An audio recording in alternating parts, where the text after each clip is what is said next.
Oi! Hoje é a resenha do livro Quincas Borba, de Machado de Assis, no nosso projeto aqui em 2018 de lermos todos os 9 romances publicados pelo autor. Antes de começar esse vídeo, deixa eu dar um recado para vocês que esta resenha aqui, na verdade, é uma espécie de complemento da leitura comentada que eu fiz de Quincas Borba nos últimos dias, através de 4 vídeos de leitura comentada.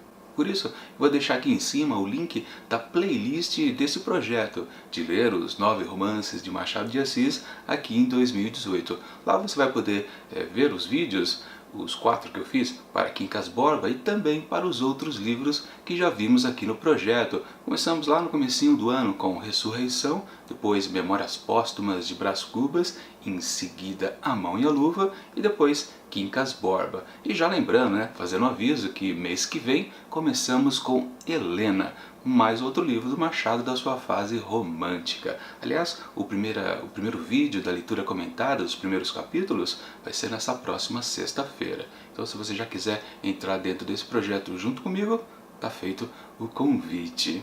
Bom, enfim, vamos a Quincas Borba, mais outro livro de Machado de Assis da sua fase realista. Lembrando que eu estou acompanhando a leitura por essa edição da Nova Fronteira, uma edição bem bacana, caprichada, e que eu fiz questão de ressaltar lá na primeira leitura comentada, que logo no início do livro temos uma advertência do próprio Machado de Assis a respeito desta obra sua, onde ele comenta que alguns amigos dele sugeriram que ele fizesse um terceiro livro. Como assim terceiro livro? Bom, poderia existir uma espécie de trilogia. Lembrando que Quincas Borba, esse personagem que está aqui nesse livro, ele apareceu lá em Memórias Póstumas de Brás Cubas. Era um amigo do Cubas, amigo de infância inclusive, E ele, lá na história, até parecia que ele ia ser bem importante. O narrador do livro falava que Quincas Borba era uma figura interessante para o Brás Cubas. Mas, de qualquer forma, ele só apareceu realmente na infância, depois retornou anos depois como um mendigo. Ele até roubou um relógio do Brás Cubas, depois ficou ausente novamente da narrativa e só retornou lá no finalzinho, já como um filósofo da sua filosofia humanitismo, já completamente doidão e morrendo lá naquela história. Pois bem, o Machado então fez esse livro aqui, chamado Quincas Borba, e a gente pensou, poxa, então teremos toda a história mais completa, mais detalhada desse filósofo maluco que a gente conheceu bem en passant no livro anterior. Mas não, A gente viu aqui que inclusive o Quincas Borba morre no começo da história. Isso não é um grande spoiler, Pra falar a verdade. Ou é, talvez. Enfim, mas de qualquer forma, na advertência, antes de começar exatamente o livro, o próprio Machado diz que os amigos recomendaram, poxa, faz uma trilogia. Mas como fazer uma trilogia se o sujeito já morreu em 2 livros seguidos? Vai fazer outro livro onde ele vai morrer de novo e mal mostrar o que ele é realmente? Bom, não, na verdade, o pessoal indicava para o Machado que ele continuasse essa trilogia através da personagem Sofia, que é a personagem feminina importante aqui de Quincas Borba. Mas o Machado já diz lá na advertência que não. Ele pensou, mas ele considerou que o que ele queria dizer sobre Sofia já está tudo dito aqui neste livro. Então não teria cabimento ele fazer mais um e apenas ficar enrolando em cima deste tema. Enfim, mas isso a gente vai discutir daqui a pouquinho, porque por enquanto a gente tem que falar primeiro de quem é o protagonista aqui de Quincas Borba, já que o próprio morreu. Não, aqui quem protagoniza a história é o Rubião, justamente um sujeito que conhecia Quincas Borba e era apenas um mero professor de uma escola, inclusive abandonou lá o seu ofício para cuidar do quase moribundo já Quincas Borba. Ele não tinha intenção exatamente de herdar nada dele, mas no meio ali do processo de cuidar, ele meio que ficou desconfiado. Pode ser que eu ganhe talvez uns trocados, afinal de contas, me dediquei a ele durante um tempo, mas não, no final das contas, ele acabou sendo o herdeiro universal de Quincas Borba, ou seja, herdou tudo. O Rubião acabou se tornando um grande milionário, se é que esse termo cabia lá naquela época no Brasil, Ele ganhou vários 1000 contos de réis. Enfim, a história começa justamente com ele já estando instalado numa residência no Rio de Janeiro. Lembrando que a história começa lá em Barbacena, em Minas Gerais. Então ele saiu lá de Minas e veio para o Rio tentar a vida, uma nova vida, agora como um cara rico. Mas a gente precisa sempre ter em mente que o Rubião, mesmo sendo um professor e até diretor da escola lá onde ele trabalhava, ele na verdade era uma pessoa bem humilde em termos intelectuais. Quando ele via um pouco daquela filosofia do Quincas Borba, o tal do humanitismo, ele não entendia patavinhas. Cá entre nós é uma grande maluquice mesmo, então não tem problema não ter entendido. Mas, de qualquer forma, Rubião era um sujeito limitado, ele não sabia muitas coisas sobre a cultura, não sabia escrever um pouco direito e também nem sabia, claro, francês, que era a língua predominante ali em termos culturais e de negócios. E aliás, vale até destacar que Rubião era uma pessoa super humilde, sem nenhum rapapé. Isso ficou até meio evidente quando pela primeira vez ele encontrou Sofia e seu marido Cristiano Palha, justamente enquanto ele estava viajando para o Rio de Janeiro dentro de um trem. Ali ficou claro que ele não sabia como se comportar em ser um rico, né? Inclusive, Sofia ajudou ele a criar uma casa, né? Mobiliar a casa, melhor dizendo, lá no Rio de Janeiro. Já Cristiano Palha começou a orientar ele em negócios.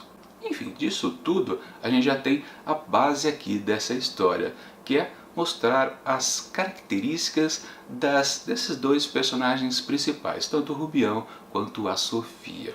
Que aliás é o forte dessa escola, o realismo aqui no Brasil. Embora a gente precise lembrar mais uma vez que você olhar de cima a história de Quincas Borba, o que vai assim desenrolando nos capítulos, a gente percebe mais à distância que se parece apenas uma história romântica, porque afinal de contas é isso que acontece o tempo todo. Rubião acaba se apaixonando por Sofia praticamente à primeira vista lá no trem. E durante muito tempo ele fica com esse sentimento reprimido, até que um dia ele acaba se confessando totalmente para ela. E você pensa até que, através de trocas de olhares que eles tinham durante várias ocasiões, você pensa que ela vai corresponder. Mas não é isso que acontece, na verdade ela até diz tudo abertamente para o marido, que o amigo deles flertou com ela fortemente. Ela até pede que eles cortem relação com o Rubião, mas o Cristiano Palha fala, não, melhor não, porque inclusive eu já estou devendo para ele, né, algumas letras que eu assinei aí, ou fica chato a gente cortar a relação agora, eu dever dinheiro para ele, né. Resultou disso que o Rubião acabou se afastando um pouco, envergonhado de ter se declarado para ela e ela não ter correspondido em nada. E aliás, a gente pode já começar a falar então de Sofia, que Machado de Assis botou lá para cima, lá na advertência no começo do texto. Sim, Sofia é um personagem super denso aqui, mas também, por outro lado, ao mesmo tempo, parece meio vago o que realmente ela quer da vida. A gente não entende direito, o Rubião não. A gente entende, aliás, basicamente, ele é apaixonado por ela e acabou. É isso que ele quer. Ele tem uns sonhos de grandeza, de ser um político, de ser bom feitor, ajudar os outros, algumas coisinhas assim, mas o que vale mesmo é a paixão que ele sente por ela. Mas Sofia, o que é Sofia? É uma pessoa bem complexa, a gente não entende direito as atitudes dela. Às vezes, através do narrador, claro, a gente fica achando que ela está gostando do Rubião, depois a gente tem certeza que não.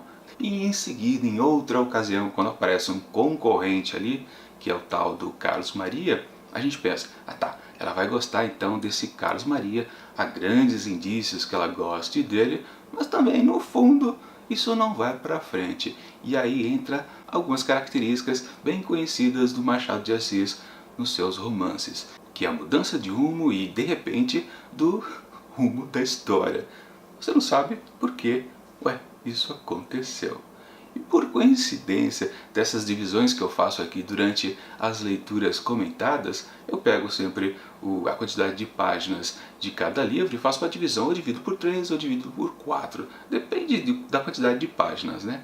E coincidiu até agora nos 3 livros que eu li, aliás nos 4 livros que eu li já aqui do Machado, que sempre no finalzinho desse bloco que eu delimitei, há um grande gancho, uma expectativa que algo bastante forte vai acontecer na história e tudo vai começar um grande quiprocó. Só que na maioria das vezes o que aconteceu é quase o contrário. O Machado desdiz o que ele meio que afirmou lá no bloco anterior. Bom, mas agora a gente precisa voltar naquela questão da Sofia que eu coloquei lá no começo do vídeo e que faz parte da advertência do Machado de Assis, onde ele afirmava que, não, o que eu queria dizer sobre Sofia está dito e está completo aqui, não tenho mais o que acrescentar. Porém, eu prefiro acreditar que sim, poderíamos ter mais coisas de Sofia, porque na verdade a gente não consegue entender o que ela é. Ela é totalmente contraditória sobre muitos aspectos e fica aquele gostinho de querer mais. A verdadeira personalidade, eu acho que da Sofia, a gente não conheceu. Eu acho que o Machado tinha uma impressão sobre ela, mas ficou só com ele. Ele não exprimiu pra gente pelo texto aqui de Quincas Borba. Sim, poderíamos ter uma trilogia quando talvez ela entrasse realmente no humanitismo, quem sabe? Que vamos combinar uma coisa, né? Por que Machado de Assis denominou esse livro aqui como uma história de Quincas Borba, deu esse nome para esse livro? Por que não é Rubião? Ou O Herdeiro? Ou um monte de coisa? Um professor que veio de Minas, muitas coisas, ele poderia ter intitulado esse livro aqui, mas não, ele colocou Quincas Borba. E aliás, né, o próprio último capítulo aqui desse livro versa sobre isso, né, porque ele colocou Quincas Borba como título. Lembrando, né, que existiu um outro Quincas Borba aqui também na história, porque o Quincas Borba, o homem, o filósofo, tinha um cachorro que ele colocou o próprio nome nele. O cachorro permaneceu durante o livro inteiro e depois é justamente o que acontece lá no livro, né? Vocês ficam se perguntando se o título do livro é por causa do filósofo ou por causa do cachorro? Bom, pode ser as duas coisas. Diz assim Machado de Assis ao final. E agora, numa avaliação geral, eu posso dizer que sim, gostei bastante desse livro aqui do Machado. Não tanto quanto Memórias Póstumas de Brás Cubas, onde lá ele foi muito mais ousado, principalmente na questão de escrever um capítulo. Ele fazia alguns capítulos malucos, lembram que não estava escrito nada, ou só tinha uma linha, ou era uma grande maluquice também. Principalmente naquela brincadeira do narrador que fica conversando muito com o leitor. Aqui a gente teve um pouco também, mas só principalmente nessa hora onde ele brinca com a gente e fala que, opa, essa história aí de amantes entre Sofia e Carlos Maria é invenção de vocês, não é minha não. Mas isso só acontece ali no meio do livro. Antes disso, era um narrador bem comportado, que mal falava coisas junto pra gente, leitores. Se bem que, no final, nesse quarto e último bloco de capítulos, eu meio que levantei uma teoria que parece que o narrador ele também está tendo alguns sinais de maluquices, porque o tom dele é um pouco diferente, ele começa a ser mais prolixo. Talvez vocês concordem comigo, relendo os primeiros capítulos, depois comparando com os capítulos finais. Ele tem uma mudança de tom, sim, com certeza. Voltando, comparando com Memórias Póstumas de Brás Cubas, Quincas Borba é um livro um pouquinho inferior, mas ele só perde um pouco realmente de peso por causa dos últimos capítulos, onde o que acontece com Rubião eu não gosto lá muito, eu acho muito fácil, uma solução muito simples, e também porque em relação aos outros personagens, só parece que ele está dando aquela notinha final do que aconteceu com eles anos depois que a história já acabou. É praticamente isso, só dá um alinhavo, mas não faz grandes conclusões a respeito deles. Enfim, para Quincas Borba de Machado de Assis, eu atribuo 4 asteriscos. Bom, é isso, e já vale o aviso, né? Agora em julho de 2018 eu começo a leitura comentada de Helena, o terceiro livro da fase romântica do Machado de Assis, sempre às sextas-feiras. Serão 3 vídeos de leitura comentada, então lá na última semana de julho, aí sim a resenha mais formal, tradicional, sem tantos spoilers. E claro, já vale também avisar que em agosto temos Dom Casmurro, a obra-prima do Machadão. Claro, tudo isso aqui no nosso projeto em 2018, de lermos todos os 9 romances publicados pelo autor. E eu deixo aqui do lado resenhas de outros livros já feitos aqui no projeto. E até mais. Até sexta-feira com a primeira leitura comentada de Helena.